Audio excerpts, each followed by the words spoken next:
the top player props in the NBA and MLB. It's Top Props from Sharp App coming up next.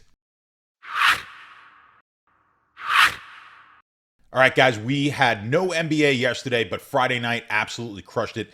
7.2 units, we win. We go 11-4 on the night. And then just to add a little bit of extra excitement to it, we go 2-0 in the MLB props. So a really nice day. 9.2 units overall we make on Friday night. Those nights don't happen often, but when they do, we love it here at Sharp App. Now, for yesterday, we didn't have NBA. Like I said, they gave us the day off. MLB, we get a little unlucky. Pineda, we had the over on his strikeouts, and he gets hurt after an inning and a third, so they had to yank him out of that game. So we never had a chance there. For today, I've got 2 MLB props up in the app, and I've got a bunch. Let's see how many we got here. We've got 12 NBA props for you guys. Couple of games in the NBA today, 12 props, and so check those out, of course, inside of the app. Let me just address something someone brought up in the Discord. If you're not in the Discord, guys, just down below, click the link and head over to the Discord. That's where you can ask questions, and you'll get a whole lot more information and become a little sharper just by having the Discord. But someone asked the question. They were getting Jason Tatum number. Now, I have Jason Tatum rebound number as one of the plays today.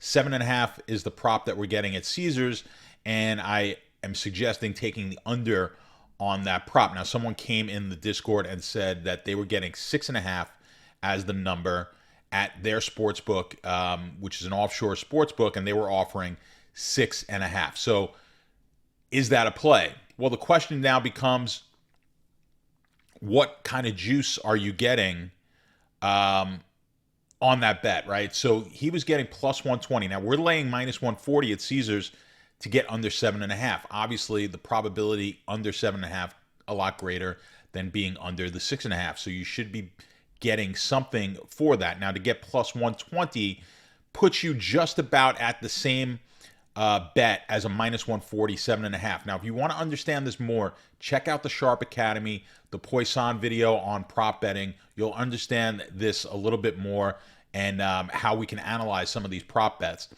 But yes, he was initially saying, well, I'm going to pass on that because 6.5, I don't trust that he gets under 6.5. My point on all of these are every single prop, at least the number, is playable at the right price, right? So let's just we got this Tatum one at 7.5. Let's say we went all the way down to 1.5 under. Well, it's highly unlikely he's going to get 1 rebound or 0 rebounds in this game. But if we're getting paid enough, in other words, if the juice is high enough, then the bet is worth taking. It's like when we do these home run props. We don't anticipate that they're going to hit a home run. But if we're getting paid plus 500, plus 600, and the probability is that that player is going to hit a home run more often than the plus 500 or plus 600 may indicate, then we make that bet. It's like me saying, listen, you got a 1 in 10 chance of picking a white marble, and there's 9 black marbles in a bag. You have a 1 in 10 chance, and you say, would you bet that you pick a white marble? No. Would you bet that you pick a white marble if I gave you 100 to 1? Of course you would, or at least you should, even though you still don't think you're going to be able to pick that white marble. So that's what we're doing in sports betting. That's what I want to get across to you guys at all times. Every bet is potentially a good bet if they're giving us the right price. Okay, let's jump into an NBA and then an MLB for you guys right now. All right, prop number 1, we're going to go with Spencer Dinwiddie threes. We're taking the under 1.5 threes. He is minus 138 over at Fanduel, 14.9% edge. He has been hitting 36% of his three-point shots here in the postseason. A guy who averages about 32% normally, so he has been shooting a little bit better.